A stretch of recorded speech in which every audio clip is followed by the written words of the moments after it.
నేను long back ప్రతిరోజు అనవసరంగా ఇది చేస్తా ఉంటే టూరిజాన్ని ప్రమోట్ చేసేటప్పుడు అడ్డపడతా ఉంటే ఒకసారి ఉన్నా కమ్యూనిజం లేదు, క్యాపిటలిజం లేదు, సోషలిజం లేదు, all isms are over, only tourism will prosper in future. Cut అందరూ ఫాలో కమ్మని చెప్పాను.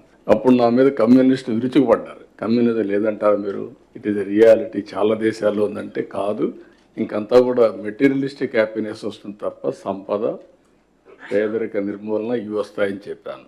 నిన్న తెలంగాణ అసెంబ్లీలో వెరీ ఇంట్రెస్టింగ్ సిపిఐ సభ్యుడు కోనూనేని ఎమ్మెల్యే అతను రైజ్ చేసి, నాడు చంద్రబాబు అంటే కోపం వచ్చేది, నిజంగా ఖర్చు లేని నిజం టూరిజమే అని ఆయన స్టేట్మెంట్ ఇచ్చే పరిస్థితికి వచ్చాడు.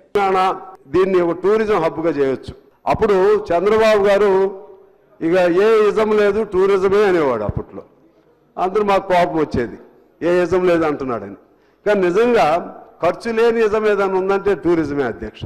ఖర్చు లేనిది మన తెలంగాణ సంబంధించి గోదావరి ఉంది, కృష్ణా ఉంది, ఇంకా అనేక నదులు ఉన్నాయి. Very interesting statement.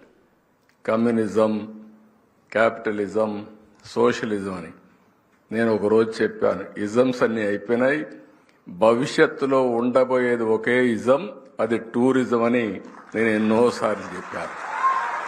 ఇది శాశ్వతంగా ఉంటుంది, ఆ విషయంలో ఎవ్వరికీ అనుమానమే అవసరం లేదు.